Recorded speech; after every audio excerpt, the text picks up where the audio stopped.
చెప్తున్నా, నా వల్ల కావట్లేదు. దయచేసి చెప్తున్నా, మీ అందరికీ చెప్తున్నా, వాస్తవాలు చూపించండి, ఎంక్వైరీ చేసుకోండి, ఇన్వెస్టిగేషన్ చేసుకోండి, ఎక్కడ ఏంటి అనేది. నాకు పాటలు తప్ప, పాటల ప్రపంచం తప్ప నాకు ఏమీ తెలీదు. ప్రజలారా ఎవ్వరు కూడా నమ్మకండి దయచేసి. మీడియా మిత్రులారా, మీరు పెట్టేదానికి కింద కామెంట్లు చూసి కుమిలిపోతున్నా, నా వల్ల కావట్లేదు అసలు. దయచేసి చెప్తున్నా, నేను తప్పు చేస్తే మళ్ళీ చెప్తున్నా, నన్ను ఎక్కడికైనా పిలవండి, నేను ఎక్కడికైనా రానికి సిద్ధం. ఏ పోలీస్ స్టేషన్ గడప తొక్కనికన్నా సిద్ధం, జైలుకి పోవడానికి కూడా సిద్ధం. నాకు అసలు ఆ బాధితుల్ని చూస్తుంటే ప్రాణం పోతే చాలా బాధ అనిపిస్తుంది. వాళ్ళు నా మీద అనిపిస్తున్నా కూడా మంగ్లీ అని చెప్పి, ఏమీ లేని మంగ్లీ అక్కడ, అసలు మంగ్లీకి సంబంధమే లేదు. వాళ్ళు చెప్తున్న బాధ అనిపిస్తుంది నాకు. ఎందుకంటే ఆ పేదరికం నుంచి నేను వచ్చాను, నాకు తెలుసు అది ఆ పెయిన్ ఎట్లుంటుంది అనేది. వాళ్ళ దగ్గర నుంచి వాళ్ళని ఏమనాలి అసలు నాకు అర్థం కావట్లేదు నోటితో. ఆ మధు నాయకు, ఆ హేమకాంత్ రెడ్డి, ఈ సుబ్బారావు, ఏంది అసలు ఈ గేమ్ అంతా ఏందో నాకు అసలు ఏమీ కూడా అర్థం కావట్లేదు. గత 30 రోజుల నుంచి నా ప్రోగ్రామ్స్, నాకు అన్నీ కూడా రికార్డింగ్స్ అన్నీ కూడా వదులుకోవడం జరుగుతుంది. నాకు అసలు దయచేసి చెప్తున్నా, చేతులు జోడించి చెప్తున్నా, నా తప్పు ఉంటే నన్ను ఏ శిక్ష విధించినా కూడా నేను పడడానికి నేను రెడీ.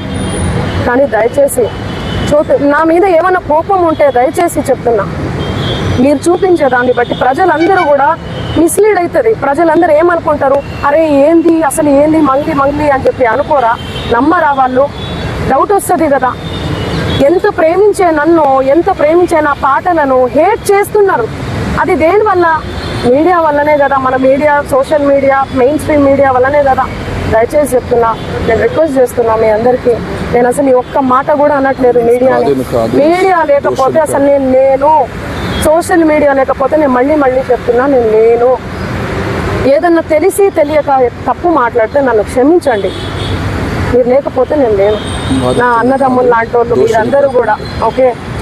ప్లీజ్ నా ఫోటో దయచేసి వాడకండి. దీనికి నాకు సంబంధం లేదు. ఎందుకు నా ఫోటో వాడుతున్నారు?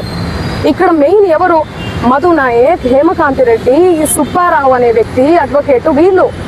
ఆ మధు నాయక్, హేమకాంత్ రెడ్డి ఎవరి దగ్గర నుంచి కలెక్ట్ చేసిండు పైసలు? బాధితుల నుంచి. బాధితులకు నేను అండగా ఉంటా. ఏమైందో ఇది, బాధితులకు న్యాయం జరగాలని ఈ కేసు ఏమైనా ఇట్లా అవుతుందేమో ఏమో తెలియదు, భగవంతుడికి తెలుసు తేరుక. కానీ నేను వాళ్లకు తప్పకుండా అండగుంటా. వాళ్లకు న్యాయం జరగాలి. ఈ మధు నాయక్ని, హేమకాంత్ రెడ్డి గారిని, నా మీద బ్యాడ్గా దుష్ప్రచారం చేసిన అన్ని సోషల్ మీడియా ఛానల్స్ అన్నీ కూడా తిరిగి దుష్ప్రచారం చేసినటువంటి ఆ సుబ్బారావు గారికి కూడా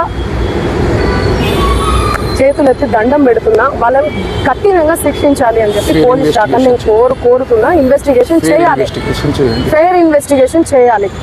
నేను ఇంతకంటే ఏం చెప్పదలుచుకోలేదు. నిజానిజాలు ఆల్రెడీ మీకు తెలిసింది. దయచేసి చెప్తున్నా, థంబ్నెయిల్స్ చాలా పెయిన్ఫుల్గా అనిపిస్తున్నాయి, చూడలేకపోతున్నా. మా నాన్న, మా అమ్మ, మా ఫ్యామిలీ చాలా క్షోభకు గురవుతున్నారు.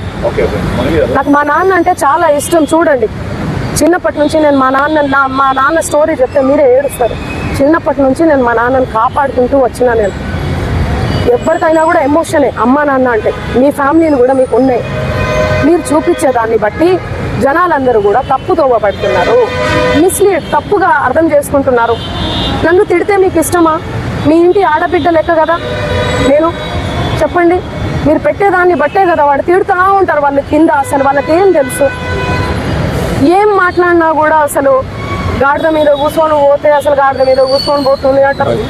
కింద నుంచి పోతే అసలు ఎందుకు ఎడ్డమంటే తెడ్డమంటే ఎడ్డాం. దయచేసి చెప్తున్నా, నేను రిక్వెస్ట్ చేస్తున్నా, ప్లీజ్. ఎమోషన్ అయిపోతున్నా చాలా. నేను తప్పకుండా బాధితుల తరఫున ఉంటా, నిలబడి ఉంటా. 100% బాధితులకు న్యాయం జరగాలి.